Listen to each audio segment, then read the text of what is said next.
Ito na po ako sa may Legazpi, yung tapat ng Union Church of Manila.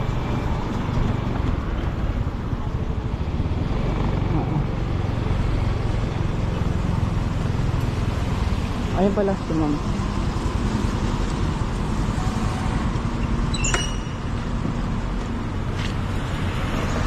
Roxanne.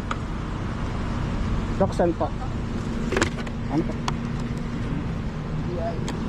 Masikip kasi yung pads niya. Sa may ano po kayo ma'am? Cucumber Road. Ano po yung ma'am? Taguig? Sa may ano na yun, yung Avon ni Pacho. Oo, sa may FBI. Doon kasi ako dumadaan pagpapasok. Tagaroon din kasi ako sa may Bikutan. Doon. Oo. Pag pumapasok ako ng Palanmart yan sa Makati, doon ako dumadaan. Kasi ang daming pasahero doon eh.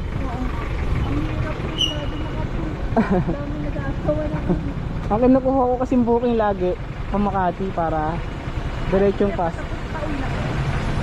Hindi pa nga sana eh, kaso para kaya sana may makaikot pa ako doon.